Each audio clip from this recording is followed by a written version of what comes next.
সুপ্রিয় দর্শক, আসসালামু আলাইকুম। শেখ হাসিনার ক্ষমতাকালের শেষ ২ বছর ডিজিএফআই এর দায়িত্বে ছিলেন মেজর জেনারেল হামিদুল হক। এই হামিদুল হক যখন ডিজিএফআই এর দায়িত্বে, তখন দ্বাদশ সংসদ নির্বাচন অনুষ্ঠিত হয়েছে এবং সেই নির্বাচনটি কেমন হয়েছে এটা আমরা মোটামুটি জানি। আমরা জানি যে ডিজিএফআই কে অনেক সময় দায়িত্ব দেওয়া হয় বিরোধী দলগুলোকে কিভাবে নির্বাচনে আনা যায়। এরকম যখন দলীয় সরকার নির্বাচন করে, শেখ হাসিনার সরকার নিশ্চয়ই চেষ্টা করেছে ডিজিএফআই কে ব্যবহার করে এই দলগুলোকে নির্বাচনে আনার জন্য। সেই জায়গায় একেবারেই ডিজিএফআই ব্যর্থ হয়েছে।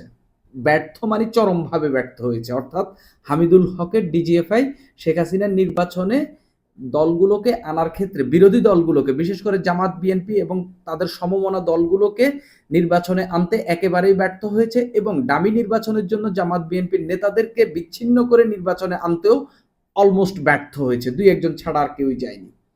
এখন নতুন করে একটা তথ্য আমাদের সামনে এসেছে যে এই মেজর জেনারেল যখন শেখ হাসিনার পতনের আন্দোলন যখন তুঙ্গে, যখন শেখ হাসিনার ভিত প্রায় ভেঙে পড়ছিল, তখন নাকি তিনি শেখ হাসিনার হাত ছেড়ে দিয়েছেন এবং তিনি শেখ হাসিনার সঙ্গে বেইমানি করেছেন, এরকম তথ্য একটা রিপোর্টে উঠে এসেছে। এই রিপোর্টের সত্যতা নিয়ে কিছুটা প্রশ্ন থাকলেও, তবে রিপোর্টে যেসব তথ্য তুলে ধরা হয়েছে যে এই ডিজিএফআই এর মহাপরিচালক তিনি নাকি এই ডিজিএফআই এর দায়িত্বে থাকাকালে, শেখ হাসিনার আজ্ঞাবহ ডিজিএফআই এর দায়িত্বে থাকাকালে তিনি নাকি জামাতে ইসলামের নেতাকর্মীদের সঙ্গে, একটা অংশের নেতাকর্মীদের সঙ্গে যোগাযোগ রেখেছেন এবং আন্দোলনে সাপোর্ট দিয়েছেন। যখন ৩ আগস্ট সেনাবাহিনী সিদ্ধান্ত নেয় যে তারা মানুষের উপর আর গুলি চালাবে না, এবং তখন নাকি শেখ হাসিনা অলমোস্ট সিদ্ধান্ত নিয়েছেন যে তিনি আর এই সেনা প্রধানকে রাখবেন না, অর্থাৎ ওয়াকারুজ্জামানকে তিনি রাখবেন না, তিনি নতুন একজন সেনা প্রধানকে নিয়োগ করবেন দ্রুততার সময়ের মধ্যে। যদি সেটা হয়ে থাকে তাহলে এই আওয়ামী লীগ যে গত কিছুদিন ধরে বয়ান দিয়ে আসতেছে শেখ হাসিনার পতনের পর থেকে, যে সেনাবাহিনীর মীর জাফরের কারণে তার সরকার, আওয়ামী লীগের পতন হয়েছে বা শেখ হাসিনার পতন হয়েছে, আওয়ামী লীগ নানান দাবি করে আসছে, সেগুলোকে খুব বেশি আমলে নেওয়ার দরকার নেই, তবে এই কথাগুলো বাজারে চাউর রয়েছে। এখন হামিদুল হককে নিয়ে বণিক বার্তায় যে রিপোর্টটা হয়েছে, এই রিপোর্টে কয়েকটি তথ্য একেবারে গুরুতরভাবে তুলে ধরা হয়েছে। একটা, হামিদুল হক জামাতের নেতাকর্মীদের সঙ্গে যোগাযোগ রেখেছেন এবং সেনা প্রধানকে যেন ক্ষমতাচ্যুত না করতে পারে এর জন্য সর্বোচ্চ সহায়তা তিনি ডিজিএফআই এর একজন মেজর জেনারেল হিসাবে, ডিজিএফআই এর একটা দপ্তরের তিনি দায়িত্বে থাকার যে ক্ষমতা বল সবকিছু ব্যবহার করে সেখান থেকে তিনি রক্ষা করেছেন। রিপোর্টে এরকম তথ্য উল্লেখ করা হয়েছে। যদি সেটা হয়ে থাকে, শেখ হাসিনার পার্সপেক্টিভ থেকে এই দুইজন অন্তত শীর্ষ পর্যায়ে দুইজন সেনা কর্মকর্তা শেখ হাসিনার সঙ্গে বেইমানি করেছে, এটা স্পষ্ট। যদি এই রিপোর্ট সত্য হয়ে থাকে, যে সূত্রগুলোর বরাত দিয়ে রিপোর্ট করা হয়েছে, তাহলে এটা স্পষ্ট। এখন কথা হইল, যেই লোকগুলো শেখ হাসিনার সঙ্গে বেইমানি করেছেন, শেখ হাসিনার নিয়োগ করা লোকগুলো শেখ হাসিনার সঙ্গে বেইমানি করেছেন এবং তার পতনে সহায়তা করেছেন, তারা আবার এই সরকারের আমলে তারা বিপদে পড়েছেন। প্রতিদিনই বা হচ্ছে দুই একদিন পর পরই সেনাপ্রধানকে কেন অপসারণ করা হচ্ছে না, কেন পদত্যাগে বাধ্য করা হচ্ছে না, এসব নিয়ে কথা হয়।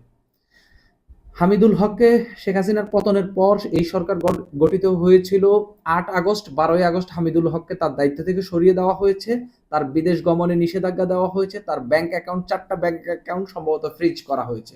অর্থাৎ হামিদুল হক অলমোস্ট কোণঠাসা এবং তদন্তে যদি দুদক যদি তদন্ত করে তার বিরুদ্ধে কিছু পায়, সেটা সেনাবাহিনীর এই লতে হোক কিংবা প্রচলিত আইনে হোক, তার একটা বিচারের মুখোমুখি তাকে হইতে হবে। এই সময়টা যখন এরকম চলছে যে হামিদুল হককে বিচারের মুখোমুখি হইতে হবে, তিনি বিদেশ যেতে পারছেন না, তিনি তার ব্যাংক অ্যাকাউন্ট ফ্রিজ হয়ে গেছে, এই অবস্থায় হামিদুল হককে কেন এই রিপোর্ট নিয়ে, কেন এই রিপোর্ট? বণিক বার্তায় এই রিপোর্টের কিছু উদ্দেশ্য অবশ্যই রয়েছে এবং এই রিপোর্টটা হয়েছে, সেখানে বলা হয়েছে যে সরকার পতনের পর রাষ্ট্র গঠনের সহায়তায় অনুরোধ করেছিলেন অন্তর্বর্তী সরকারের একজন ঊর্ধ্বতন কর্মকর্তা। হামিদুল হককে বহিষ্কার করার পরেও নাকি অন্তর্বর্তী সরকারের একজন ঊর্ধ্বতন একজন নাকি হামিদুল হককে বলেছেন রাষ্ট্র পুনর্গঠনে সহায়তা করার জন্য। এই রিপোর্টে বিভিন্ন সূত্র দিয়ে বলা হচ্ছে এই হামিদুল হক নাকি জামাতের একটা অংশের সঙ্গে যোগাযোগ রাখতেন এবং আন্দোলনে সাপোর্ট দিতেন। সেখান থেকে আমি বলছি এটা শেখ হাসিনার সঙ্গে তারা বেইমানি করেছেন। এখন রাষ্ট্রের খাতিরে শেখ হাসিনার সঙ্গে বেইমানি করা জায়েজ কি জায়েজ নয় সেটা আলাদা আলাপ হইতে পারে, কিন্তু এখানে সবচেয়ে গুরুত্বপূর্ণ যে জিনিসগুলো আমি একটু আপনাদেরকে একটু পড়ে শোনাই। জুলাই আগস্টের শিক্ষার্থীদের রিপোর্টে উল্লেখ করা কথাগুলো আমি রিপোর্ট নিয়েও একটু আলাপ করব। জুলাই আগস্টে শিক্ষার্থীদের নেতৃত্বে বিক্ষোভের সূত্র ধরে পরিস্থিতি যখন আরো খারাপ দিকে যাচ্ছিল, ওই সময় দেশ জুড়ে সেনা মোতায়েন করে সরকার। 3 আগস্ট সেনা প্রধানের সঙ্গে একটি গুরুত্বপূর্ণ বৈঠকে তরুণ সেনা কর্মকর্তারা জনগণের উপর গুলি নয় এমন মনোভাব প্রকাশ করে। সেনা প্রধান জেনারেল ওয়াকারুজ্জামান জানিয়েছিলেন, বেসামরিক নাগরিকদের উপর গুলি চালাবেন না সেনা সদস্যরা। আন্দোলনকারীদের উপর সেনাবাহিনী গুলি না চালানোয় সেনাপ্রধান ওয়াকারুজ্জামানের নেতৃত্ব নিয়ে অসন্তোষ ছিল এসএসএফ এর সাবেক DG lieutenant general Mujibur Rahman এবং এই এনটিএমসির মহাপরিচালক যিনি ছিলেন বরখাস্ত মেজর জেনারেল জিয়াউল আহসান। তাদের অভিযোগ ছিল ওয়াকার নিজের কোরআনকেও নিয়ন্ত্রণ করতে পারছেন না, আন্দোলন কিভাবে সামলাবেন। এর পরিপ্রেক্ষিতে শেখ হাসিনার অনুমতিতে ওয়াকারুজ্জামানকে সরিয়ে মুজিবুর রহমানকে অর্থাৎ এসএসএফ এর প্রধানকে এই এই সেনা প্রধান করার পরিকল্পনা করা হয়। অর্থাৎ 3 আগস্ট পরিকল্পনা করা হয় ওয়াকারুজ্জামানকে সরিয়ে দেওয়া হবে। কেন সরিয়ে দেওয়া হবে? ওয়াকারুজ্জামান সিদ্ধান্ত নিয়েছেন মানুষের উপর আর গুলি চালাবেন না। কেন সরিয়ে দেওয়া হবে? বিভিন্ন সোর্স থেকে শেখ হাসিনা জানতে পেরেছেন যে ওয়াকারকে দিয়ে আসলে তার গদি আসলে আর রক্ষা হবে না, সেজন্য তিনি সরিয়ে দেবেন। এটা এই রিপোর্ট মতে আমি বলছি। তবে একাধিক সূত্র মারফত সেই খবর পেয়েছিলেন সেনাপ্রধানকে যারা খবর দিয়েছিলেন তার মধ্যে অন্যতম একজন হলো এই মেজর হামিদুল হক। সেই পরিকল্পনার খবর জানার পর হামিদুল হক তাৎক্ষণিক বিষয়টি পর্যবেক্ষণ করেন এবং বিদ্যমান ভারসাম্য রক্ষায় নিজেকে দৃশ্যত নিরপেক্ষ রাখেননি, সেনাপ্রধানকে সহায়তা করেছেন। অর্থাৎ তিনি আর শেখ হাসিনার পক্ষে থাকেননি। অথচ এই আন্দোলন দমানোর জন্য শেখ হাসিনা যে কোর কমিটি করেছে, এই কোর কমিটির অন্যতম একজন ছিলেন এই মেজর জেনারেল হামিদুল হক। এখন হামিদুল হকের এই বিভিন্ন সূত্র দিয়ে যে রিপোর্টটি করা হয়েছে সেখানে হামিদুল হকের বিষয়ে বলা হচ্ছে যে এই রিপোর্টটা খুবই ইন্টারেস্টিং। ভুল সঠিক সেটা পরে আসতেছি। এই রিপোর্টটা খুবই ইন্টারেস্টিং বলতে কি যে হচ্ছে যখন সেনাপ্রধানকে অপসারণের সিদ্ধান্ত হয়েছে তখন তিনি দৃশ্যত আর নিরপেক্ষ থাকেননি, তিনি সেনাপ্রধানের পক্ষ নিয়েছেন। অর্থাৎ তিনি নিজেকে নিরপেক্ষ রাখেননি। নিরপেক্ষ রাখা মানে হচ্ছে শেখ হাসিনার পক্ষে থাকা, তিনি সেনাপ্রধানের পক্ষে নিয়েছেন। নিরাপত্তা ও রাজনৈতিক সূত্রগুলোর বরাতে জানা গেছে মেজর জেনারেল হামিদুল হকের সঙ্গে শুধু সামরিক বাহিনীর অভ্যন্তরেই নয় বরং রাজনৈতিক মহলের সক্রিয় যোগাযোগ ছিল। গুরুতর অভিযোগ। ডিজিএফআই এর মহাপরিচালক থাকার সুবাদে এই যোগাযোগ গড়ে ওঠে। বিশেষ করে জামাতে ইসলামের একটি অংশের সঙ্গে তার ঘনিষ্ঠ যোগাযোগ ছিল এমন দাবিও করেছে সংশ্লিষ্ট সূত্র। আরেকটি সূত্র জানায়, ছাত্র জনতার অভ্যুত্থান চলাকালে সেনাবাহিনীকে নিউট্রালাইজ রাখা এবং অভ্যুত্থানের বিপক্ষে সক্রিয় না করার বিষয়ে মেজর জেনারেল হামিদুল হকের সঙ্গে জামাতের একটি অংশের আনুষ্ঠানিক যোগাযোগ ছিল। অর্থাৎ সেনাবাহিনীকে যেন নিউট্রালাইজ করা যায় সেই বিষয়ে যোগাযোগ ছিল। ওই সময় সেনাবাহিনীর ভেতরে নিরপেক্ষতা বজায় রাখার কৌশলের অংশ হিসাবে এই যোগাযোগ স্থাপন করা হয়েছিল বলে দাবি করেন সংশ্লিষ্টরা। যদিও এইসব বিষয়ে কখনো প্রকাশ্যে কোনো আনুষ্ঠানিক বক্তব্য পাওয়া যায়নি, তবে এটি নিয়ে অভ্যন্তরীণ মহলে নানা ধরনের আলোচনা রয়েছে। আমি সাংবাদিকতা করি, গণমাধ্যমে কাজ করি। গণমাধ্যমে মাঝে মধ্যে ওহী নাজিল হয়। ওহীটা আসে হচ্ছে উত্তরপাড়া থেকে, অর্থাৎ ক্যান্টনমেন্টের দিক থেকে। কিছু প্রেসক্রিপশন টাইপের কিছু রিপোর্ট হয়। এটা আগে পিএম অফিস থেকে আসতো, প্রধানমন্ত্রীর কার্যালয় থেকে আসতো, প্রধান সরকারের আরো অন্যান্য উইং থেকে এইসব রিপোর্ট আসে, গোয়েন্দা সংস্থা থেকে আসে, এইসব রিপোর্টগুলো আসে এবং ক্যান্টনমেন্ট থেকেও আসে, মানে সেনা দপ্তরের পক্ষ থেকেও আসে। কে পাঠায় আমরা জানি না। ডিজিএফআই অনেক রিপোর্ট বাংলাদেশের পত্রিকাগুলোতে করায়, টেলিভিশনগুলোতে করায় তাদের এজেন্ডা বাস্তবায়নে। এই বণিক বার্তার এই রিপোর্টটা আমার কাছে সম্পূর্ণ ওই দিককার একটা ওহী মনে হচ্ছে।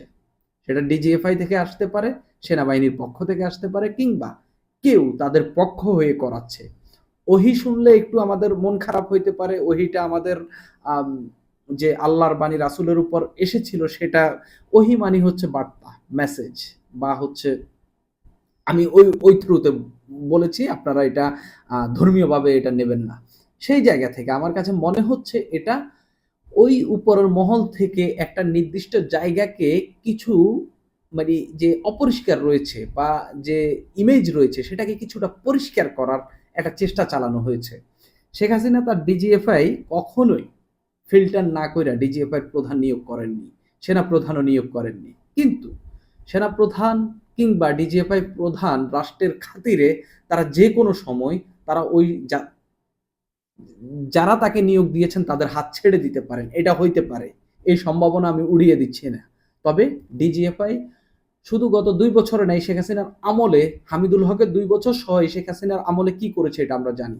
বাংলাদেশের সব মানুষকে তারা তাদের পর্যবেক্ষণের অধীনে রেখেছে যারা সরকারের বিপক্ষে কথা বলেছে। হামিদুল হককে এই তার ইমেজ পরিষ্কার করার এই ক্লিন শিট দেওয়া এত সহজ বিষয় না।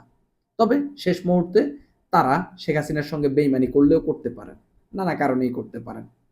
হয়তো এই যে বিএনপিকে ভাঙতে পারে নাই, জামাতকে ভাঙতে পারে নাই, জামাতের একটি অংশকে নির্বাচনে দ্বাদশ সংসদ নির্বাচনে আনতে পারে নাই, এসবের জন্য হয়তো ডিজিএফআইকে শেখ হাসিনা নানা সময় ভর্ৎসনা করলেও করতে পারে। সেই কারণে হয়তো ক্ষুব্ধ হয়ে শেষ পর্যন্ত আন্দোলনে সাপোর্ট দিলেও দিতে পারে, বেইমানি করলেও করতে পারে। কিন্তু রাষ্ট্রের খাতিরে যদি সেইটা বেইমানি হয়ে শেখ হাসিনার সঙ্গে বেইমানি করে থাকে, এটা আমরা ভালো চোখে দেখব। তবে আমি এই রিপোর্টটা বিশ্বাসও করতে পারতেছি না, অবিশ্বাসও করতে পারতেছি না। কেন পারতেছি না? কারণ ডিজিএফআই বলে আমি বিশ্বাস করতে পারতেছি না। ডিজিএফআইকে আমরা কখনোই ওই সময়টাতে শেখ হাসিনার ডিজিএফআইকে আমরা বিশ্বাস করি না। এরা শুধুমাত্র সরকারের হয়ে মানুষের বিরুদ্ধে কাজ করেছে, সেজন্য আমি বিশ্বাস করতে পারতেছি না। আবার বিশ্বাস করতে হচ্ছে কেননা এই আন্দোলনে সেনাবাহিনীর একটা অংশের তো সাপোর্ট ছিল। সেনাবাহিনী যদি ৩ তারিখে যদি নিরস্ত্র মানুষের উপর গুলি চালানো বন্ধ না করত এবং বন্ধের যদি ওই সিদ্ধান্ত না হতো, এই আন্দোলনের হয়তো একটা সময় না একটা সময় যারা আন্দোলন করছিলেন, এই ছাত্র জনতা বা আমরা একসময় হয়তো সফলতা পাইতাম।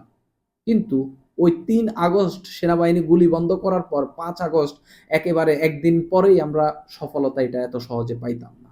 অন্তত আরো একটা মাস এই সরকার লাস্টিং করত। অন্তত আরো একটা মাস যদি সেনাবাহিনী মানুষের উপর গুলি চালানো অব্যাহত রাখত। সেই জায়গায় আমি এইটা বিশ্বাসও কিছুটা করতে পারি যে হচ্ছে সেনাবাহিনী তো একটা অংশ শেখ হাসিনার হাত ছেড়ে দিয়েছে। অর্থাৎ শেখ হাসিনার পার্সপেক্টিভে যেটা বলা হয় যে শেখ হাসিনা যেটা বলে বা তার দলের নেতারা যেটা বলে যে তাদের সঙ্গে সেনাবাহিনী বেইমানি করেছে। তো তাদের জন্য বেইমানি, আমাদের জন্য ভালো। সুপ্রিয় দর্শক, এখন এই পর্যন্তই।